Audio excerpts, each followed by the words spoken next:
So guys, in previous video we had took a look at the basic Linux commands. In this video we will be learning some more Linux commands. So without any delay, let's get started. So I have written all the commands I want to teach in this video in a text file. First thing I want to tell is there are three streams like std-in, which stands for standard input, std-out, which means standard output, std-err, which means standard error. So this is input stream, output stream and error stream. What this std-in does is it points to our keyboard. So generally we give the input to any application via keyboard, right? And this std-in points to the keyboard, and this 0 indicates that we are considering the input as a input into the application. So you can think this 0 as a file handler or file descriptor which points to our keyboard data. So if I type nickel in my keyboard, then std-in stores the nickel. This standard output is represented by 1, and if you use these 0, 1, 2 in your Linux commands, then automatically the shell understands that you are going to ask the content of standard output or standard input or standard error. So this standard output points to our screen, desktop screen. So if I type any command, I will get the output, and that output is pointed by this file descriptor 1. And sometimes I may get error because there is no command or there is no file, or if I can get so many errors, and that errors are pointed by the file descriptor 2, which is standard error. There is much confusion in standard output and standard error. Don't worry, we will discuss about these three in this video. So let's get started. As in previous video I have said that let's say echo hi, and what I have done is I have set this greater than as a redirection operator. It redirects output into the text file. Let's say log.txt. If I say ls, so okay, I remove the another sample.txt file. So if I say cat log.txt, I get the contents of log.txt, which is high because the output of this command has been redirected into the log.txt file. Okay, that's fine. Now what I want to do is I want to send the errors of this command into the log.txt file. Now what I can do is I can just put 2 before the greater than symbol. So what this means is I am executing this command, and if there are any errors in executing this command, I want to send that errors into the log.txt file. So that is 2 greater than log.txt. Redirect standard errors to the log.txt. Now if I hit enter, okay, there is no output. Let's say cat log.txt, and as you can see, since there are no output, I had got just 2. Okay, now let's see a error message. So there is no nickel command, right? Obviously there is no nickel command in Linux operating system. So if I hit enter, it says that nickel command not found, right? Now what I want to do is I will redirect to this to log.txt file. So even when I redirected the output to log.txt file, I had got some output saying that command not found, because this is not an output, this is the error message, standard error message. If I say cat log.txt, I get, and I had no contents in my log.txt file because there is blank output, and that blank output has been stored in the log.txt file, and the old contents of this text file has been overwritten.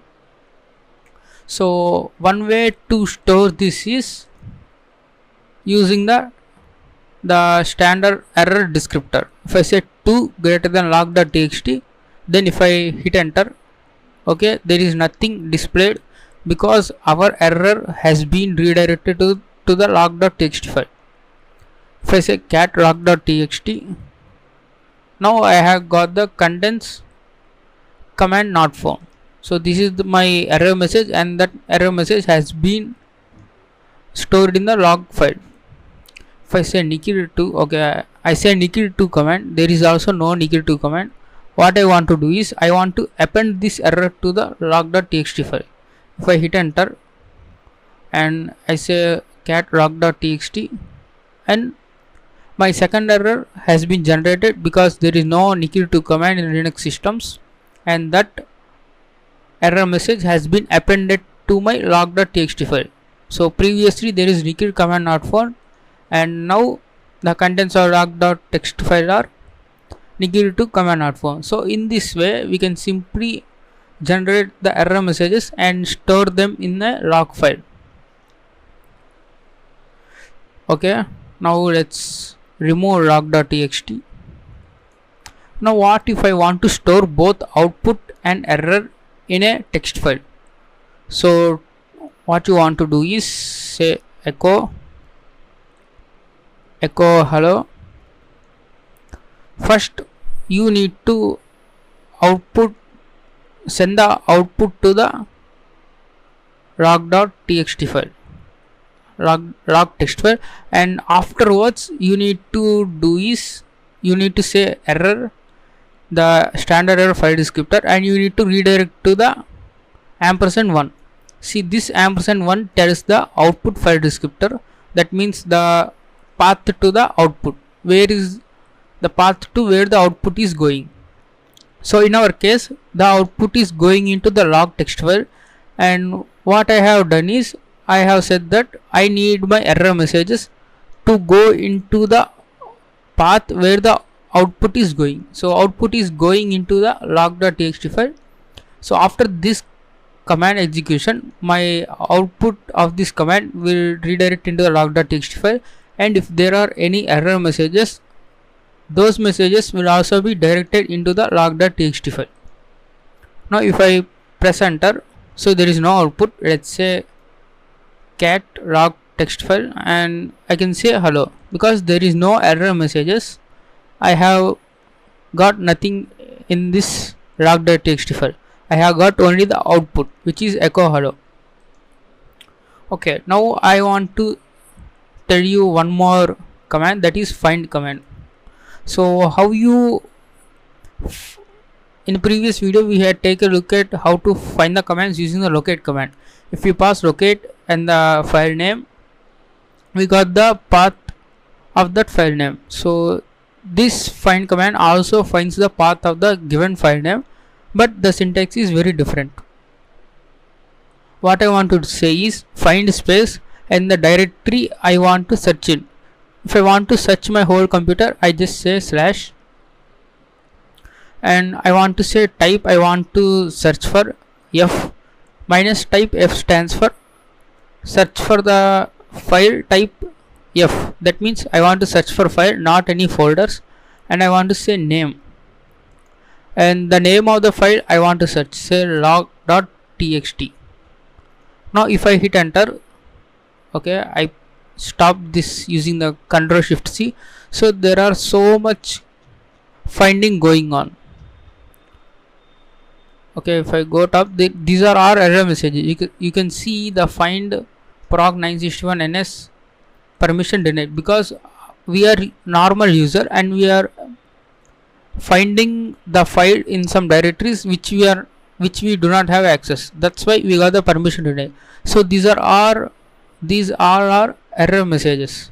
So one way to get rid of these error messages, I want to say to, which is the standard error file descriptor, I want to redirect to dev null. So this dev null is like black hole. So whatever contents we pass to this directory dev null, automatically within second those contents will get deleted. So it's like black hole, you can just throw anything, some bytes of data, gigabytes of data, it just disappears, because there will be a background script for this dev null, and if any contents are placed in this dev null directory, those contents will get automatically deleted.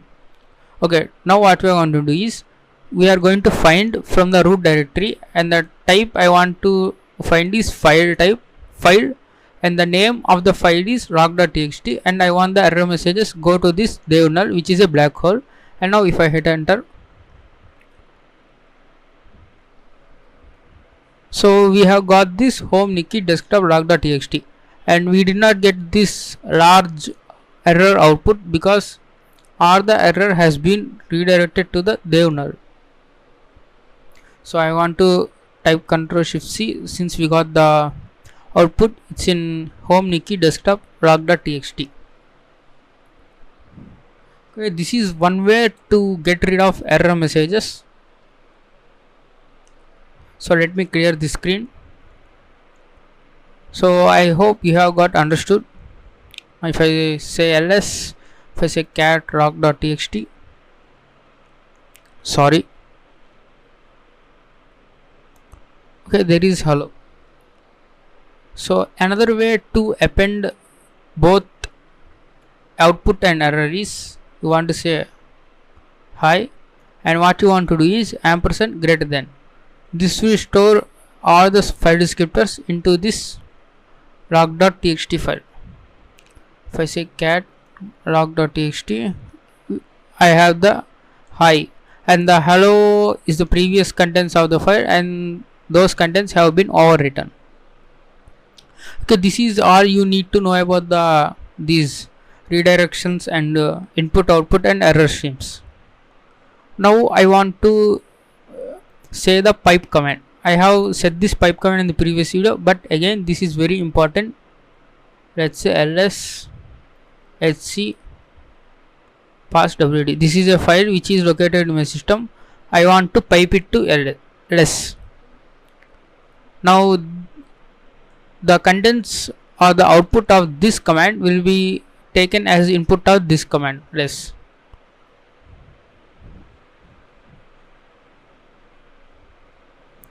So okay, I think we do not have the access. Okay, we can pipe this into ls -l to long list everything, and if I pipe this into this, okay, I have only one file. If I have so many files, I can just scroll through these files. So remember, this pipe is very important, and we will be using this pipe lot of times. And the next command we will be discussing is t command. So if I type ls, I will get the contents of the directory, which is rock.txt file. So what if I want to see the output, and at the same time I want to store it to the file? So for that purpose, I can say t output.txt. So what this actually t command does is, it will print the output of this command and also stores that output into the text file or any other file. So I have got the output rock.txt and output.txt. So as you can see, the first t command will generate the output.txt, and then this command gets executed. Now if I say cat output.txt, now I have got the same output stored in the output.txt file. So the first output.txt has been generated, and then this command has been executed, and the output of this command has been stored in this file. So I think you have understood this. And the next command we are going to see is cut command. So if I say ls, I get the long listing of these two files. So don't worry about all this output, I will explain in a separate video in the file permissions. So okay, let me cat log.txt. Now I had the contents as hi. Now I want to pipe it to cut, and what I want to say is cut minus c1. So this cut command will just cuts everything after that, or it just prints on exactly the character 1. So my output will be h, and if I say 2, the second character will get outputted. So if I say 3, I get null output. So using the cut command, we can access only particular byte of data, and if I say 1/2, I get the from 1 to 2 index. So that is high. This is the first character and this is the second character. Okay, now we can separate this text file as according to some fields. Now if I say f1, I get the high. So basically this f option tells that we need to divide the output as particular tab spaced text file. So if I say hi tab hello world, then the first field will be hi and the second field will be hello. Okay, I think you got confused. Okay, now let me explain this. So we have got this ls command, and the first line says the total, and the second line says that this some file permissions, and the third line also file permissions. Now what I want to do is I want to separate all these columns according to the space.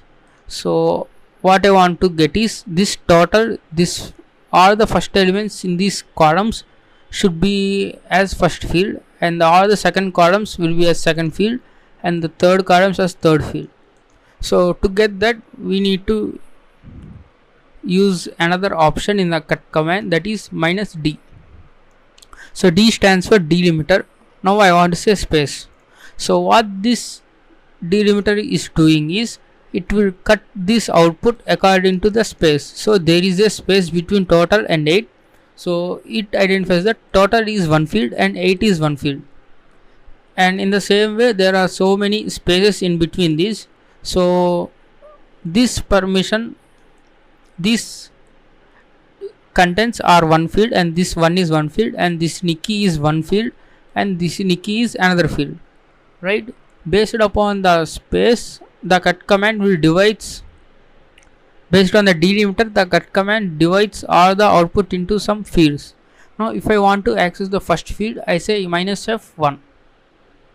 So as you can see from here, I got only first field because the delimiter is space and it has divided the contents according to this delimiter space. So the first column or the first field is total, and this one and this one. Now if I say f2, I get the 811. So because that is the second column in each row, right?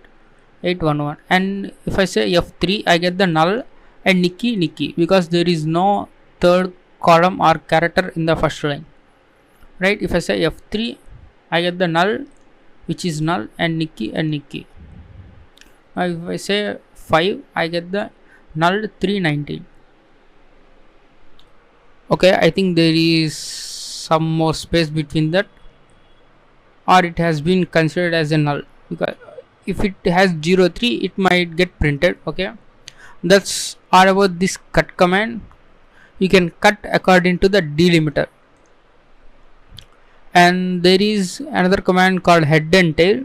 So let's say ls. Now I want to create a new file.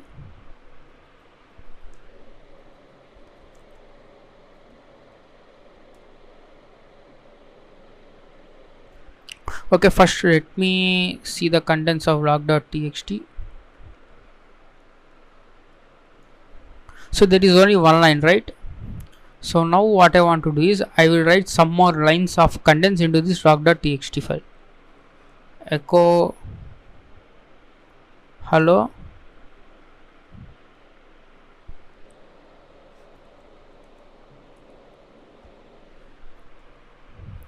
so in the same way I write hello world. So let me write some lines. Hello world 3, and Superman, and I'm just appending all these contents into the log text file. Iron Man,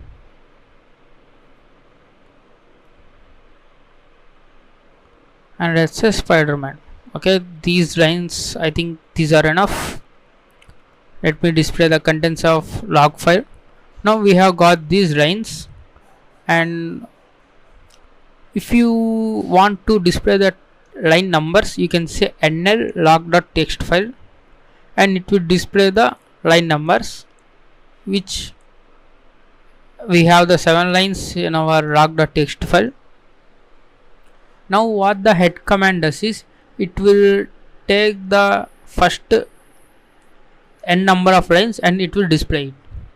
And let's say head minus n for number of lines. If I say 3, and if I say log.txt file, I get the first 3 lines. So this head command will take the output from starting line and it will display up to this number of lines, right? So the tail command is opposite to this head command. The tail command takes the line numbers from backwards, that means from the last onwards. If I say 2 log.txt file, now I get the last 2 lines. So if I say n comma 5, I get the first 5 lines in the log.txt file, and if I say tail last minus n 5, I get last 5 lines of this log.txt file. So what I want to get only particular 3-4 lines. So my aim is to get only the 3rd line and the 4th line. Now what you want to do is, you want to generate from starting onwards head minus n, let's say 4, because I want only 3 and 4, right? The maximum number of lines head can do is 4, and I will pipe this output into the tail command. So this output contains only the first 4 lines, right? Hi, hello, hello world 3. So in order to get only 3rd and 4th rows, I just say tail minus n 2. Now as you can see, I got only the 3rd line and the 4th line, right?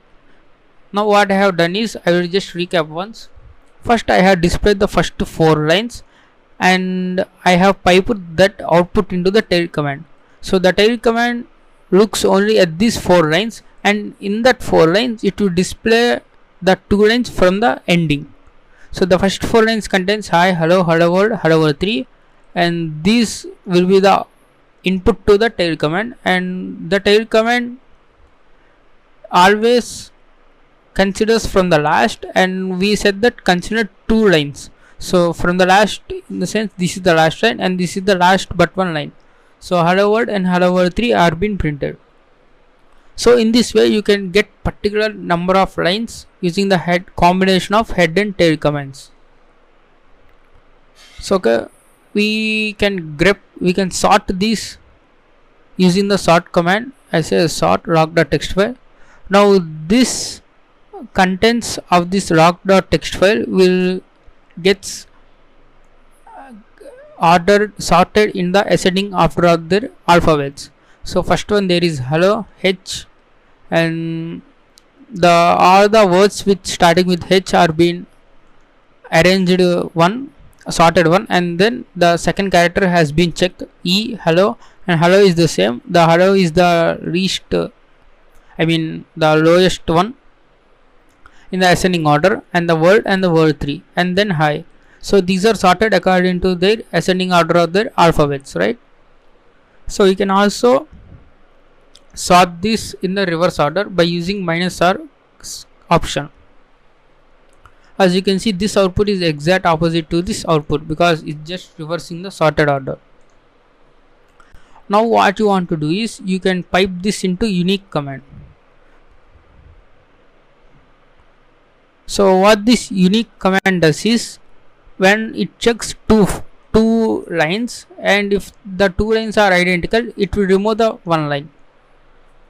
So we will see the unique command later, but the only property you need to do the unique command is that all should be in the sorted order. and if sorted order only, then unique command will remove the duplicates, right?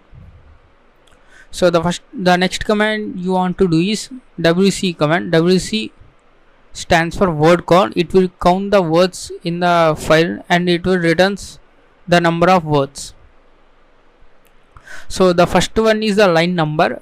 It says that there are 7 lines, and the second one is the word number. There are number of words means 7. There are 7 words in the log.txt file, and how many bytes or characters are there in the log.txt file? That means 59. So in my log.txt file there are 7 lines which we have seen here, and there are 7 words. That means each word per each line, and there are 59 bytes, I mean 59 characters. So what if I want to get only say line number? I want to specify -l, and I got only the first line number. And if I say w, I will get only the word count, which is also 7. And if I say c, number of character count, it shows us 59. So these 3 are the important options for the wc command, which stands for word count. And the last command we will be seeing in this video is file command. So file.log.txt, it says that ASCII text. This file command tells the basic information about the file we specified in the first argument.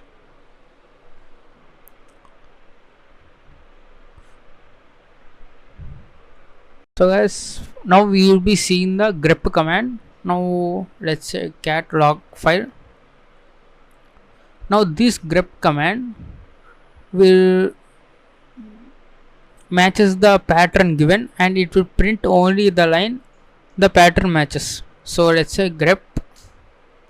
Now I want to print the lines which has hello in it. So if I say grep hello, and if I hit enter, now I get only the lines that has hello in it. Hello is the pattern we have specified for the grep, and I have got only those 3 lines. So if I want to ignore case, that means I want to search for small hello and the capital hello, then I want to specify this I switch. And since we have our lowercase alphabets, we have got the same output.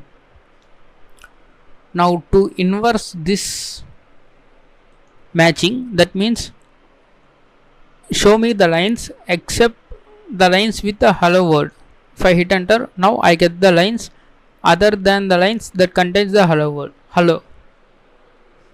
Okay, this is the basic usage of the grep. In the future videos we will see some more examples of the grep, and also these are the basic Linux commands, and if there is any other command I have missed, then we will see that command in that video.